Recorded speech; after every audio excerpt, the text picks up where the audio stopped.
Hello, everyone, and welcome to Word of Mouth. For those of you who do not know, Word of Mouth is an adult story time presented by the Juliet Hampton Morgan Memorial Library. My name is Andrew Foster, and today I'll be reading a story for you. I'll be reading Wintermoon Wish by Sharon Shinn. If you enjoyed today's reading and would like to listen to others, Word of Mouth is broadcast on the first and third Thursday of every month. So that would be our next program would be 2 weeks from today on December 17th. And that's broadcast at 12:10 p.m. Central Time. You can watch it live through the Juliet Hampton Morgan Memorial Library's Facebook page. That's at MCCPL Morgan. Or you can watch it later that day on the Montgomery City County Public Library's YouTube page. I believe that's all the announcements I have for today. So let's get started with Wintermoon Wish by Sharon Shinn.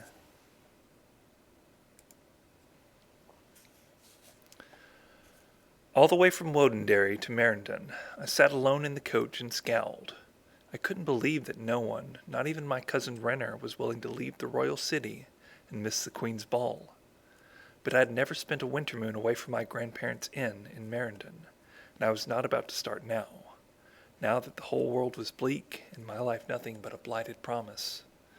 My aunt tells me I'm a fanciful girl with a flair for the dramatic. My mother says more plainly that I overreact to everything. In this instance, at any rate, I was sure I had a broken heart, and nothing would mend it except a trip to Merendon, and even that didn't seem likely to do the trick. But who would want to stay in Wodenderry when Trevor was in love with Corin and taking her to the Wintermoon ball? The weather was bitterly cold, and even my father's well-built carriage could not keep out the draughts. Our frequent stops for hot tea at little inns along the way were still not enough to warm me at all the way through. By the time we arrived in Merendon, just around sunset, my feet were icicles in their fashionable fur-lined boots, and I couldn't feel my fingers in my gloves. We pulled up in front of the Leafenberry Inn, and my heart sank. There were no welcome lights pouring from the front door or the upper story windows. The inn looked as dark and cold as the interior of the coach. But when the driver carried my luggage around back to the kitchen door, my spirits rose again. I could see my grandmother through the window, working at the stove, her white hair piled on top of her head, her hands busy, her face serene. I could smell the baking bread and roasting chicken. The very shape and scent of the scene before me matched the picture of home I always carried in my heart. I was almost in tears as I burst through the door, and my grandmother dropped her spoon with a clatter. "Lyrrell, you startled me." "Oh, look at you, you're half frozen. Come, sit by the stove. Bob, build up a fire in the parlor. Lyrrell's here, and she's a little ice child." I felt better than I had for days. My grandfather bustled in, gathered me in a big hug, paid the handsome tip to the driver, and made sure the man had a place to spend the night. I sat at the kitchen table, sipping tea and inhaling the smells of the house. Dinner and wine and pie in here. Wax and polish and soap drifting in from the other rooms. Overlaying it all, a sharper, sweeter odor. The very scent of Wintermoon. "You've started the wreath already, haven't you?" I said, my voice just a touch accusatory. "You knew I was coming, and you couldn't wait until I got here?" My grandmother looked amused. "We've gathered some spruce and rowan, and I've put some greens over the banister, but we haven't finished braiding the wreath," she said. "Don't worry, you'll have plenty to do." "A mighty cold winter moon it's going to be," my grandfather observed, stopping out the door to fetch another pile of wood. "Glad you made it here before the snow. Supposed to start falling tomorrow afternoon." In a few moments, the three of us were gathered cozily around the kitchen table, eating my grandmother's excellent meal and catching up on events. Well, mostly I told them everything that had been happening to me lately. Their lives tended not to hold much excitement or variation.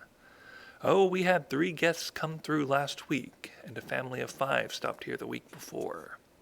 Things were slow over the summer, but that gave us time to sew new curtains and finish the floor in the back bedroom on the second floor. I had far more to relate. I hadn't planned on bringing up Trevor's name, but my grandmother had an uncannily good memory, which sometimes came in handy and sometimes did not. "What about that boy?" she asked as she served the pie. "The one you were so keen on this summer. Trevor, was that his name?" "Oh, I'm not interested in him anymore," I said, my voice quite airy. He's... Anyway, Corin has been flirting with him most shamelessly, so of course he's practically infatuated with her. He even wrote her a poem a couple of weeks ago." "A poem? Did you ever hear of such a silly thing?" I had been shockingly jealous when Corin showed it to us, to me and the other girls from my school who had formed a circle of friends. It wasn't a very good poem. It didn't even rhyme, but you could tell by its extravagant praise how much Trevor adored her. I'd been in love with Trevor all my life, or at least since he had danced with me 2 years ago when I was 14 and allowed to go to my first summer moon ball at the palace. But he had never so much as written my name on a calling card to be left at my parents' house. My grandparents looked amused. "Never was much one for poems myself," my grandfather said. "Still, that seems like a powerful sign of attraction. Man who'd write a poem for a girl would do anything for her, I suppose." "Wonder if your father ever wrote a poem for your mother," my grandfather said to me. "He would have if she'd asked him to," my grandfather spoke up. "That man would have done anything she wanted. He courted her for months. He's still courting her all these years later." Revolted, I put up my hands. "Please stop." "I'm going to ask him about that poem," my grandfather said, teasing me. My grandmother stood. "I'm going to clear the dishes. You two get started on the wreath." The best part of Wintermoon, braiding the wreath. I happily settled on the floor beside my grandfather and helped him plait the long, whippy branches together, tying them at intervals with red and gold cords. My fingers were soon sticky with sap, and I had sharp little needles all over my dress. My grandmother joined us about 30 minutes later, carrying a basket of odds and ends. "Oh, here's a few pearls from that necklace that broke. Let's tie those on. Those will be for... what do you think? A wedding? Yes, pearls for a wedding. And some of that blue silk from the back bedroom. How about serenity? Oh, now don't forget the dried fruit. That's prosperity, laurel. Never make a wreath without it." My grandfather had his own contributions: dried cedar chips and a bird's wing, and a scrap of fabric from a ship's ripped sail, though sometimes his connections between the object and the magic they could confer seemed tenuous at best. I had only one extra bit to bind to the wreath, a long ribbon embroidered with alternating hearts and birds. "That's for love," I said, knotting it around the woven branches. "That's something everyone needs every year," my grandmother said. When we were done, my grandfather hung the great wreath over the fireplace, and it made a great, dense shape of promise over the mantel. Tomorrow night we would burn the bonfire in the back, between the chitterleaf and kirinberry trees that gave the inn its name, and we would throw the wreath into the blaze, all our hopes for the new year written in flame, guaranteed to come true. I slept deeply and well for the first time in days in the small bedroom on the 3rd floor. It was the room that had belonged to my mother and her twin when they were growing up. Even once I woke, I didn't realize how far advanced the morning was, because so little light was coming in the double windows. When I finally rose and dressed and peeked outside, I understood why. Snow was falling so heavily that the sky was leaden and gray. The clouds were piled so high overhead that I couldn't imagine the sun would ever shine. I skipped downstairs calling, "Look at the snow! Look at it! There must be 2 feet on the ground already!" I didn't care much for snow on the crowded streets of Wodenderry, but here in Merendon, where I didn't need to leave the inn for a single necessity, Snow was a delight. No one will be traveling far this day, my grandmother observed, so anyone who has somewhere to get on Wintermoon had better get there by now. I danced around the kitchen. No one's here, we've got the whole inn to ourselves, I exclaimed. We can eat all the pie and drink all the cider and stay up as late as we want. No guests, no chores. My grandmother laughed. My grandfather said, I'll just go chop some more wood. Half an hour later, the stage from Oakton arrived.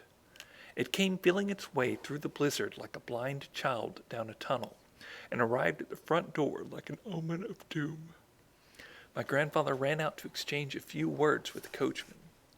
I watched as the door to the coach pushed open, a maneuver that took some effort against the wind, and a single figure stepped out, landing knee-deep in the drift of snow. He was tall and reedy, wearing an inadequate coat against the searing chill of the weather, and his head was uncovered. I could see his face, angular and thin, and his eyes dark and devoid of hope. He couldn't have been more than a year or two older than I was, but he looked weighed down by his cares and disappointments. A more pitiful, dispirited, unwelcome visitor you could not imagine having arrived on your doorstep on Wintermoon. Oh no, I breathed as he fought his way up the walk toward the front door. Oh no. My grandmother had materialized beside me and was looking out the front door, serene as always. She said, Looks like we've got company for Wintermoon. His name was Jake. That was about all we learned about him during dinner that night, and I wasn't even interested in that much information. The four of us sat around the bigger table in the dining room and passed around food while we made labored conversation. His name was Jake. He was headed towards Thrush Hollow. He was sorry to be caught in the storm, yes, ma'am. So glad there was a place that could take him in. He was sorry if he was in any trouble. He had money to pay. He was polite, and once he'd warmed up a little, not unattractive in an intense and moping fashion. But who wanted strangers around on Wintermoon? Wintermoon was a time for family, for being with the people you loved most in the world. There was almost never anyone at the inn for Wintermoon. Why hadn't he started his journey a day or two earlier if he was so eager to join up with his parents or siblings or cousins or whomever he was off to visit? Why was he here now with my family, spoiling my Wintermoon?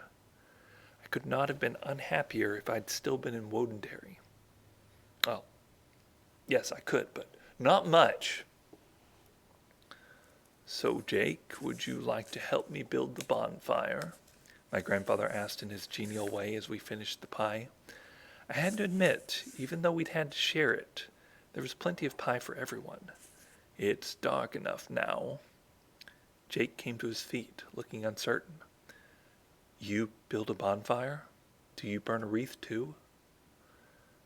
Well, goodness, doesn't everybody? My grandmother exclaimed. Jake gave her a crooked grin and looked, for the first time, boyish. I haven't, not for years. You don't have to help, my grandfather said. He wants to, my grandmother replied briskly.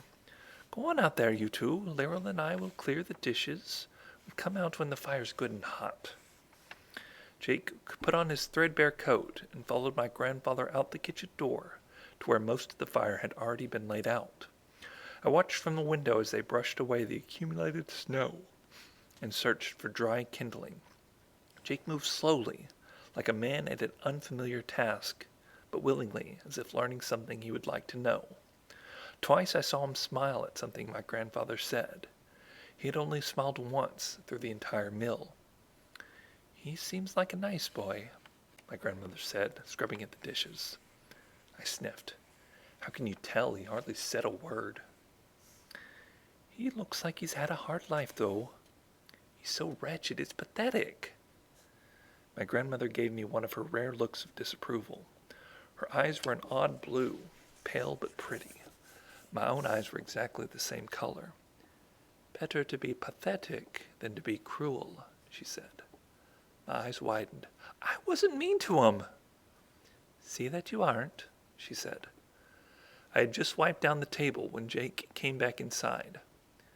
Bob says I should get the wreath down, he said in an apologetic voice, as if he thought it was something that would upset us. My grandmother just nodded, but I was instantly antagonized. It's not time to burn the wreath yet, I said. We never burn it until midnight. Jake nodded somberly. No, that's what he said. He thought maybe I'd have something to bind to the branches. I was frowning, but my grandmother was nodding. That's a good idea. What would you like to add in? Jake looked despondent. I don't know. Nothing I can think of. Nonsense. Everyone has a wish at Wintermoon, my grandmother said. Come, help me take it down, and Lyral and I will tell you all the wishes we've tied onto it so far. Then you can tell us what's missing. We put this plan into action, although, as I could have foretold, none of our blue silk and bird feathers and cedar chips inspired Jake to articulate his own desires. He did finger my embroidered ribbon and looked wistful when my grandmother told him it represented love. Man and woman love, or home and family love? He asked. Either. Both, my grandmother said firmly. And these dried apricots, they mean a happy home? A prosperous one, my grandmother corrected. But now I like that. Let's find something to stand for a warm house filled with joy. Jake, what did you bring that we can tie to the wreath? His expression was a little bitter. Nothing you can use for that, I'm afraid. No, I'll pull a splinter from the front sign and tie that on with some ribbon. No place happier than the Leaf and Berry, although that sign is a disgrace. More than 20 years old now, so weathered you almost can't read the lettering. There's paint in the barn, but Bob hasn't had a minute to sit down and put on a fresh coat. She paused, remembered why she had started her sentence, and continued. But that's not what I meant. We need something of yours to wrap around the wreath, so you're a part of the celebration, so your own wishes will catch on fire. Then you know they're more likely to come true. Smiling a little, Jake investigated his pockets to reveal them almost empty. It didn't take much imagination to picture his single duffel bag to be the same. I couldn't imagine that he would have a thing worth contributing to our wreath, but I knew my grandmother well enough to know she would not be satisfied until we had something of Jake's to throw into the flames tonight. What about the top button on your shirt? I asked. It's about to fall off anyway. My grandmother gave me a look that I couldn't interpret, so I added, or I could get a needle and thread and sew it back on for you. Jake lifted a hand and yanked the button off with one quick pull. No, I'll be happy to donate it to the wreath, he said. It's metal, though. I don't know if it'll burn. Then you can rescue it tomorrow morning and sew it on then, my grandmother said. Something that survives the fire is always luck. Soon enough we had attached our last contributions and leaned the wreath against the wall. My grandfather came stamping in, alternatively rubbing his ears and blowing on his fingers.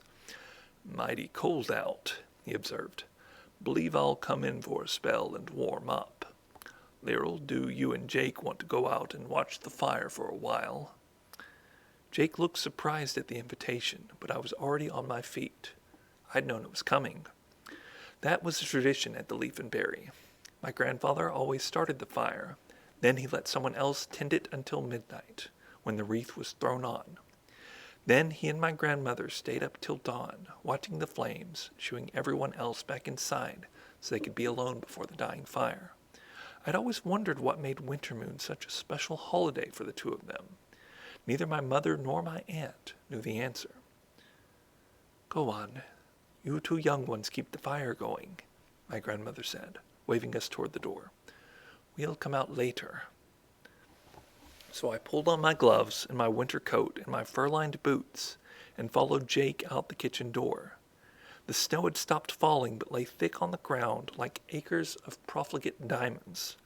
The bonfire was a brilliant, living jewel against the sere dark.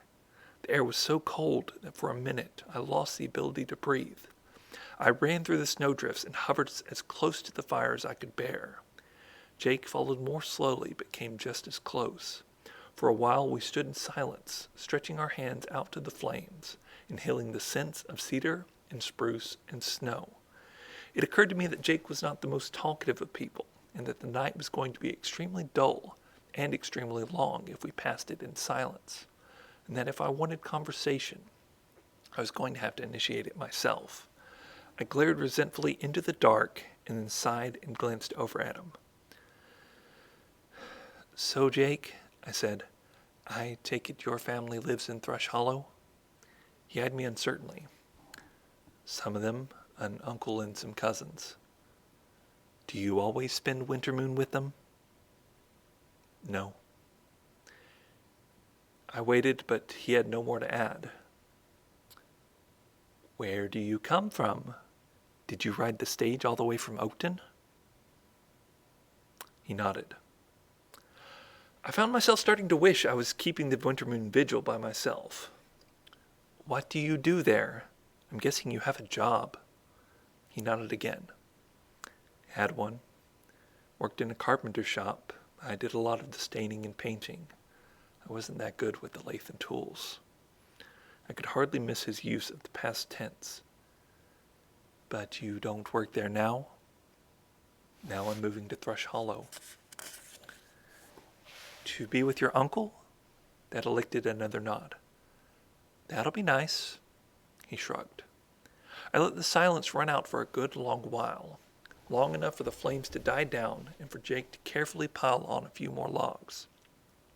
Long enough for him to glance at me, glance away, look back at the house, cut his eyes in my direction again. I was feeling anything but kindly, but I gave him a nod meant to be encouraging. "Go ahead. Your turn to ask questions." He said. "So they call you Lyral?" I nodded.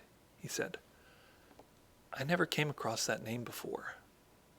"It's a mirror name," I said. He looked blank. "It's the same forward and backward. My grandmother's and grandfather's names too. Hannah and Bob. It's something our family does." "And you live here with your grandparents?" "No. I live in Wodenderry with my mother and father. But we always come to Merendon for Wintermoon, and I didn't want to miss it this year just because I shut my mouth shut with a snap." "Because?" I shrugged. "Oh, there's a ball there, and everyone wanted to attend, but I didn't want to go. I wanted to be here, and so I came to the inn while they stayed behind. They'll be here tomorrow, though, with my aunt and my uncle and my cousin Brenner." I shot a look up at the sky. "If it stops snowing, the roads are clear." "Why didn't you want to go to the ball?" he asked. Why would he think to ask that? And his voice was so soft, so serious, as if he really cared to know the answer. I shrugged again, not quite so pettishly. "Because my feelings were hurt, because I was afraid it would make me sad. There's a man I know, and I hunched my shoulders, and I'd rather be here. I love it here." "I would too," he agreed. "If I had a place like this to go to, I wouldn't wait till Wintermoon. I'd stay here all the time." I was starting to think I could guess the answer for myself, and I didn't even want to know it, but I asked anyway. "So, where are your parents?" "Dead," he said flatly. He added nothing to the single word. I'm sorry," I stammered. What happened?" Now he was the one to give a shrug. "My mother died a long time ago, my father last year. I could scarcely imagine such a thing. What did you do without them?" A ghost of a smile. "Worked, found a place to stay. I did all right." "What about your family? Your aunts and uncles and grandparents? Why didn't you go to them?" "I'm going now, to my uncle." I had a sudden, dreadful premonition. "Does he know you're coming?" Jake almost laughed. "No." "Will he be happy to see you?" Jake looked lost for a moment. Young. My age or even younger. I don't know. He and my father hadn't spoken for years. He doesn't even know my father's dead. I just thought it was worth a try. I don't have anywhere else to go. Why couldn't you stay in Oakton? I could. I'll go back, I guess, if things don't work out in Thrush Hollow. But the carpenter I worked for sold his shop, and the new owner had sons of his own to do the work, and there wasn't a place for me there. I was always curious about my uncle. Seemed like as good a time as any to find out what he was like. I felt so sorry for him that I almost despised him. Who could be so wretched and alone? Who could be so adrift in the world? I didn't want to wonder what his life might be like, so different from my own. I closed my heart and glanced away. I'm sure you'll like Thrush Hollow, I said, my voice indifferent. Everyone says it's very pretty. He caught my tone, rebuffed as I meant him to be. He merely nodded and did not answer. He watched the fire a little longer, then added a few more logs. The old ones collapsed in a shower of sparks, which flung them onto the snow and hissed out. Neither of us so much as winced away. Now a determined silence held us both. My feet were numb inside my plush boots, and my cheeks ached with cold. Overhead the sky was impossibly clear. The hard stars looked merciless. The full moon was so white and so brilliant that it could have been sculpted from fresh snow. I wondered how much longer we had until midnight. Jake added more fuel to the fire, then stood a moment with his back to the flames, as if to warm the other half of his body. I noted crossly that his coat was too thin. He must be even colder than I was. You should be wearing something heavier than that, I said. He just looked at me for a moment. This will do, he said. I shrugged. Fine. If he didn't want to go in and put on a sweater, I didn't care. We were quiet for another long stretch. The fire shifted again, and the flames contracted, licking their small orange tongues around the charred embers of the bottom logs. Jake knelt to poke at the templed branches, teasing the fire back out. I accidentally glanced down at the bottoms of his feet. You have holes in your shoes, I exclaimed. What are you? You could get frostbite out here on a night like this. He gave me a dark look but didn't answer, merely continued prodding at the fire till the blaze caught again. He knelt there a while longer to make sure the fire was really going. Then he stood up. I'm fine, he said. I rarely feel the cold. I stared at him. Everybody feels the cold on a night like this. Why don't you? I'll watch the fire. You go put on another pair of shoes. This is the only pair I have, he said quietly. I stared at him for a moment, hating him more than I had ever hated anyone in my life. Very well, I said, through gritted teeth. You watch the fire. And I stomped back into the house, so angry that I almost slammed the door behind me, so furious that I was almost blinded by the emotion, or blinded by something. I bumped into the kitchen door and stumbled a little as I turned into the hallway. I wasn't crying, though. No, I certainly wasn't. I brought a candle with me and set it on the hall table, then peered into the closet and began to root around. 10 minutes later, I was back outside, and I practically flung a few items to the ground at Jake's feet. Here, put that on. It's my father's coat. No surprise that Jake didn't answer. I continued in a hard, fast voice. He never wears it unless he's here and the weather's so cold he can't endure it. He says it's the most unfashionable cut imaginable, and that no man with any taste would ever wear it. I nudged the other pieces over with my shoe. Same thing about the boots. He won't put them on. He keeps trying to give them away, but no one will take them. They're ugly, but they're warm. I brought you some socks, too. Jake didn't make a move. I can't take those things. Well, you can wear them for a night, can't you? No one else needs them this very minute. It's stupid not to put them on and then freeze to death because you were proud and stubborn. His eyes dropped. He looked longingly at the warm wool coat. I could pay you something, he said. No, you couldn't. You could just be reasonable and put the coat on. And these boots. Here, give me your coat. Give it to me right now. And I stepped up to him and started unbuttoning his own garment, tattered and miserable as it was. 2 of the buttons came off in my hands, something else to tie to the wreath if we had a little time and some extra ribbon. He resisted a moment, his face creased with doubt, but I started yanking at the sleeves and he came in. A few moments later, wearing his new coat, he was sitting on his old one and tugging off his shoes and his thin socks. Socks first, I said, handing him a thick, scratchy roll. He hesitated. His bare feet looked so white and so cold that my own toes curled in sympathy. No man wants to lend his socks to someone else, he said. He'd never want them back.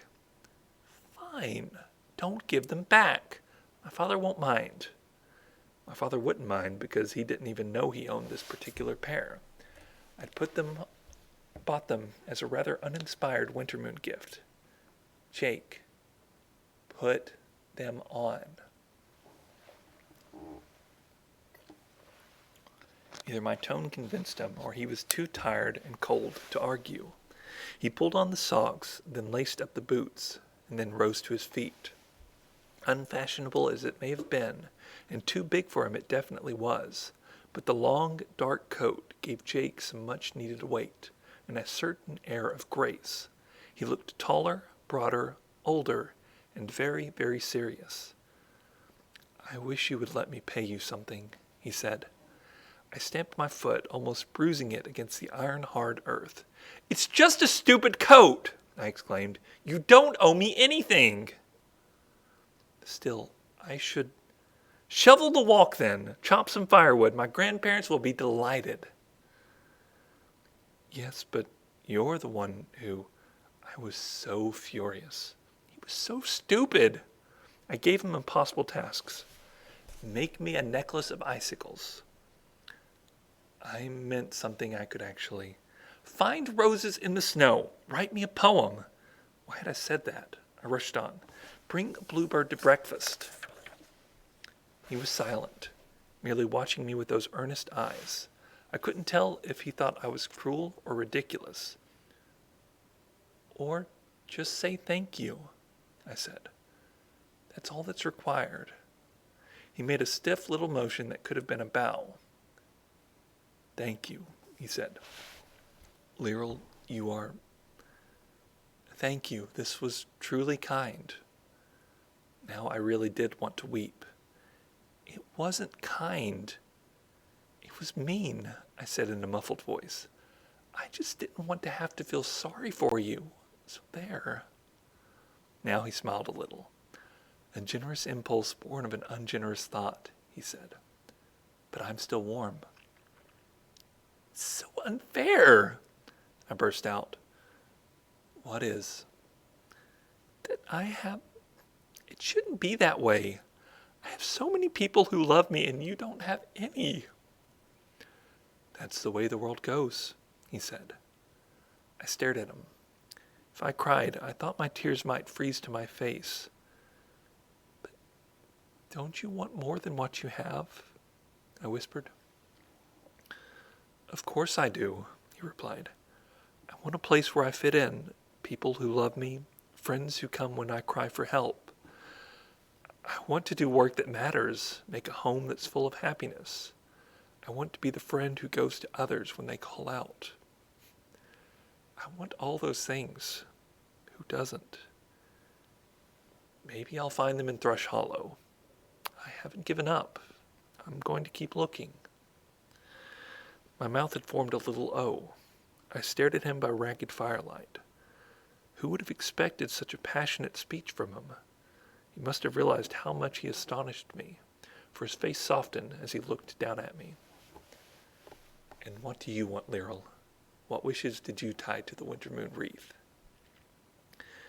Everything I'd ever wanted in my life now seemed trivial and trite. Trevor to notice me, my friends to envy me, my parents to buy me explicit and expensive presents. I wished just for little things, I stammered. "That man," he said, "the one you didn't want to see at the ball. Did you wish for him to fall in love with you?" Nothing so specific, though it had been Trevor's face I had envisioned when I wrapped the ribbon around the wreath. "Even if I did, he never will," I said. "He's very fond of another girl." "You don't need to worry," Jake said. "You probably have no idea how many others are just standing ready, waiting for you to notice them." It was so untrue that I had to laugh. "When I'm back in Wodenderry, I'll look around." After that, strangely, it was easy to talk to Jake. He told me a little about his father, a somewhat feckless man who had painted lovely landscapes and sold them for pennies. I told him about my own father, filled with such laughter, and my own mother, whose standards of honesty I had always found it hard to live up to. He liked music, but he did not know how to dance. I was an excellent dancer, but I could not play an instrument if it would save me from hanging. We had nothing in common, and yet somehow much to discuss. I was a little shocked when my grandfather pushed through the kitchen door, the wreath in his hands. "Midnight already?" My grandmother was right behind him, carrying mugs of hot tea. "Gracious, it's cold out here," she exclaimed as if we might not have noticed. "Here, I brought you something to warm you both up." We gratefully gulped the steaming liquid, and then Jake set down his cup so he could help my grandfather hoist the greenery onto the fire. The flames shot up, greedy for our taste of our heartfelt desires. I saw my embroidered ribbon turn to red fire, to black cinder, to gray smoke. My dreams of romance drifted through the star-scattered sky and crossed the face of the wide-eyed moon. "That was a good wreath," my grandfather said approvingly. "There'll be a lot of wishes come true next year." "You two go into the house," my grandmother said. "We'll watch the fire until dawn." "Are you sure?" Jake asked. "It's so cold I could come back out in a few hours and spell you." "They always stay out from midnight till morning," I said, stepping up to my grandfather and kissing his cheek. "May all your Wintermoon wishes come true." I murmured in his ear. He replied in kind. Then I kissed my grandmother's soft skin, and we exchanged wishes as well. I was so cold and so tired that I wasn't absolutely certain I could cross the lawn and find my way back inside the inn. I yawned, and my grandmother gave me a little push towards the door. "Go in now," she said. "You're about to fall asleep on your feet. Oh, and show Jake to his room. He's on the second floor in the green room." I nodded and hurried for the house, Jake behind me. Candles awaited us in the kitchen, and we carried them upstairs, their flames wavering against the hands that we had lifted to shield them. The green room was right off the stairwell, a big and cheerful chamber with the most comfortable mattress in the house. Still yawning, I pointed out the amenities. "If you need anything, the rest of us all sleep on the third floor. No one gets up much before noon, but you can help yourself to food in the kitchen tomorrow morning. If there's a commotion any time, don't worry. It's probably my family riding from Wodenderry. My father has a loud voice. So you'll know it's him." Jake had set his candle down on the dresser across the room, and now he was watching me with those grave, intent eyes. "Thank you so much for everything you've done," he said. I shook my head, too tired to argue. "I didn't do anything." I turned for the door, but he surprised me by catching my arm and turning me back to face him. Bending slightly, he blew out my candle so that we were standing in near total darkness. I looked up surprised, and he took the opportunity to kiss me. His mouth was warm. His hands, raised to cup my cheeks, were cold. Fire and moonlight. I pulled back, too amazed to say anything, either to scold or flirt. Even in the darkness, I could tell that he was laughing silently. "Good night, Laurel," he said. "May all your Wintermoon wishes come true." The noonday sun came through my bedroom window the next day with such force that it seemed to be muscling its way into the house. I lay drowsing in my bed a few moments, allowing myself to slowly remember the evening before. Wintermoon, my grandmother's richly satisfying meal, the glacial vigil at the bonfire, with Jake, who had kissed me at the door just before I ran out of his room. That might make for an awkward moment or two at the dining room table. I felt a small smile play across my mouth. Jake would be more embarrassed than I. He would expect me to be angry or distant or cool. Instead, I would treat him exactly as I had at dinner the night before, as if he were a not very interesting stranger. He would not know what to think by the time he left on the stage for Thrush Hollow. That made my smile disappear. I had forgotten. Jake would be moving on as soon as the roads were clear. He wouldn't be staying in Merendon long enough for me to tease him. Well, who cared anyway? Stupid old Jake. Sad, stupid, misfit Jake. It wouldn't bother me if I never saw him again.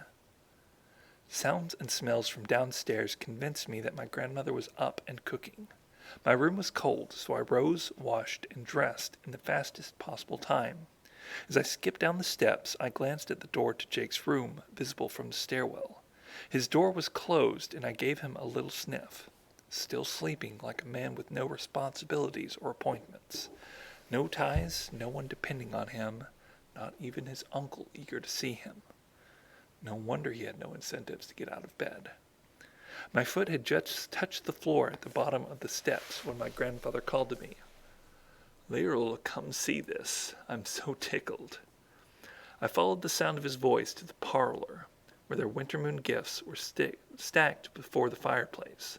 I had put my own out the night before, and as was tradition, my grandparents had added theirs to the pile while the rest of the house lay sleeping. There were dozens of presents laid out before the fire, and there would be dozens more by the time my parents, my aunt, and my uncle made their own contributions. My grandfather was holding up a wide, flat board, and it took me a moment to recognize it. "Look at this," he said, and turned it so I could see the other side. It was the leaf and berry sign, lovingly repainted, the red words laid out in crisply against a stark, white background, small curlicues decorating the four corners. I came closer to admire it. "When did you have time to do that?" I asked. The oily, pleasant smell of fresh paint drifted to my nose. "I didn't. I'm guessing it was that young man. He must have stayed up all night to do this." I suddenly felt my face heat with an unidentifiable emotion. Jake did this? Last night when we were all in bed? I remember that he told me he had done painting and staining for the carpenter in Oakton, but I hadn't expected this.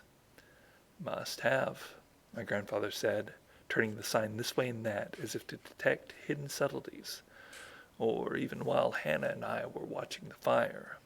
He cleared the walks, too, front and back. I felt a shiver go down my back. Which of the other tasks that I had suggested to him had he also decided to accomplish? That's a nice thing for him to do," I said. My grandfather nodded towards the pile of gifts. "He left you something, too. I didn't open it, of course." My eyes were pulled irresistibly to the bounty laid out on the hearth. In all that welter, I instantly spotted it. A scroll bound with what looked like a shoelace. My name had been carefully lettered on a scrap of paper.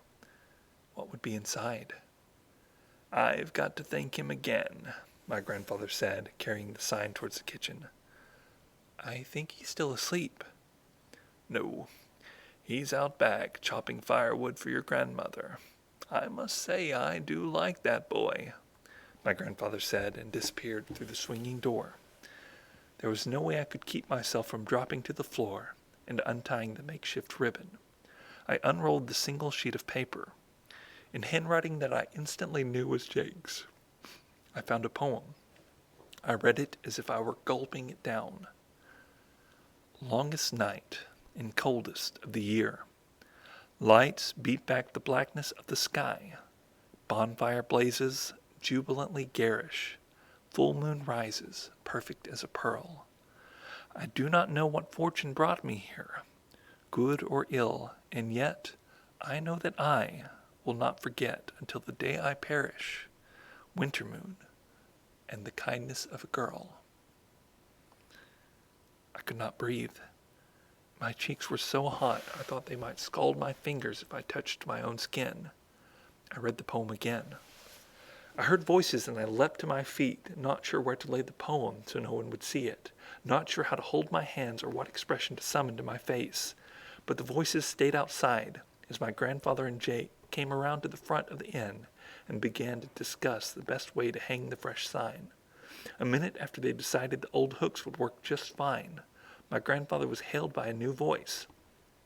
"Hello there, Bob. Warm winter moon to you and yours." It was Adam Granger, who owned a tannery a few streets over. He was getting a little frail with age, and there was some talk he might be hiring a younger man to take over his business soon. "Your grandson in town yet?" "No, the girls are coming in a few days, maybe longer if the roads aren't clear." "That's too bad. I had some work I needed done over at the house, and I was hoping to hire Renner for a few hours." "Jake here, he's good with his hands," my grandfather said. "What do you want done?" "Oh, I need a couple of windows reframed, and there's a table that's missing a leg. Small things, but I recall that your grandson helped me out last summer, so—" "I can do all that," Jake spoke up. His voice was quiet and confident. He didn't sound like a man who had stayed up all night thinking up ways to show people his appreciation. Adam sounded pleased.